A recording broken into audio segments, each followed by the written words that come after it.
नमस्कार। आपकी खबर यूट्यूब न्यूज चैनल के इस अंक में आपका स्वागत है।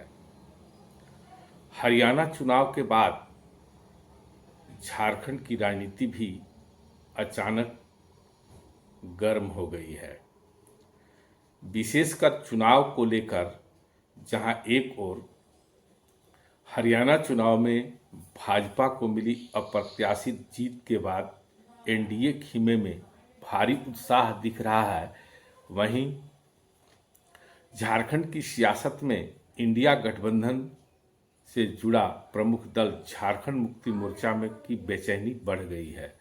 झारखंड मुक्ति मोर्चा की बेचैनी का अंदाज इससे लगा सकते हैं कि जैसे ही हरियाणा का चुनाव सामने आया, हेमंत सोरेन दौड़े भागे दिल्ली पहुंचे तथा कांग्रेस हाईकमान के दरबार में एक तरह से पूरी तरह से घुटनों के बल पहुंच गए। ऐसा इसलिए कह रहे हैं कि जो हेमंत सोरेन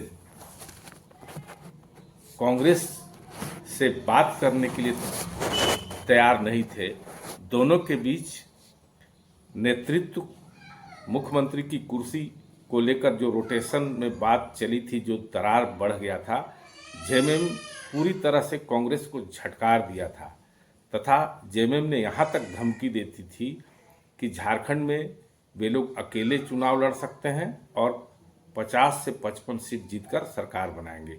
वही हेमंत सोरेन अपनी पत्नी कल्पना सोरेन के साथ हरियाणा के चुनाव परिणाम आने के बाद दौड़े दौड़े दिल्ली भागे जाते हैं और खबर है कि दोनों के बीच में जो मंथन हुआ है उसके अनुसार जल्द ही सीट शेयरिंग का मामला फाइनल कर दिया जाएगा।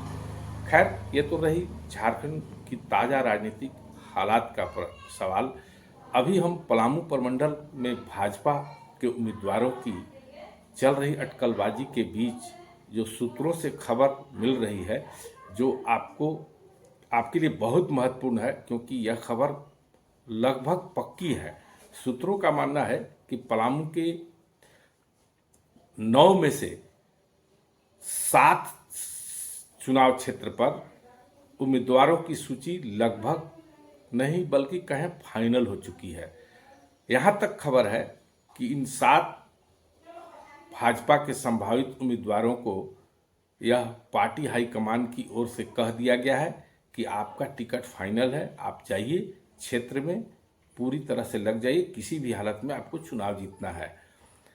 जो अंदर खाने से खबर छनकर सामने आ रही है, उसके अनुसार भवनाथपुर से विधायक भानु प्रताप शाही को भाजपा की ओर से हैट्रिक लगाने के लिए हरी झंडी दे दी गई है तथा हैट्रिक लगाने के लिए भानु प्रताप शाही इस बार 2014-19 को जीतने के बाद 24 के रन में भी कमल फूल निशान पर उम्मीदवार लगभग तय हो चुके हैं, सिर्फ घोषणा बाकी है। जहां तक गढ़वा विधानसभा चुनाव क्षेत्र का प्रश्न है, गढ़वा से भी पूर्व विधायक सत्येंद्र नाथ तिवारी का टिकट फाइनल हो चुका है। खबर है कि सत्येंद्र नाथ तिवारी भले ही 2019 का चुनाव हार गए थे, किंतु उन्होंने 82,622 मत लाकर भारी टक्कर दी थी।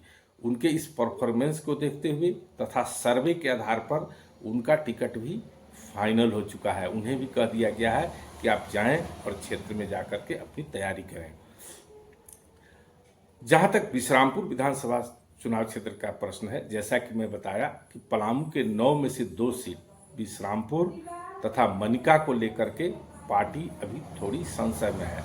मनिका का संशय का दूसरा कारण है, किंतु विश्रामपुर विधानसभा चुनाव क्षेत्र में फाइनल है कि किसी भी परिस्थिति में वर्तमान विधायक रामचंद्र चंद्रवंशी के इशारे पर ही, उनके पसंद के आधार पर ही यहाँ उम्मीदवार घोषित किया जाएगा। किंतु मुश्किल पेंच यहाँ फंस गई है कि रामचंद्र चंद्रवंशी किसी भी हालत में अपने बेटे ईश्वर सागर चंद्रवंशी उर्फ मुन्ना चंद्रवंशी को उम्मीदवार बनाना चाहते हैं, जबकि पार्टी कोई रिस्क न लेकर रामचंद्र चंद्रवंशी को ही चुनाव लड़ने पर लगभग सहमत है, या कहें कि लगभग तैयार हो चुकी है। और खबर है कि रामचंद्र चंद्रवंशी को ही पार्टी की ओर से इशारे में संकेत दे दिया गया है कि आपको खुद चुनाव लड़ना होगा, बेटे का सिंबल देना लगता है कि भाजपा ईश्वर सागर चंद्रवंशी को सिंबल नहीं देने का मन बना चुकी है। रही बात डाल्टनगंज का, तो डाल्टनगंज विधानसभा चुनाव क्षेत्र से वर्तमान विधायक आलोक चौरसिया का टिकट भी करीब करीब फाइनल है।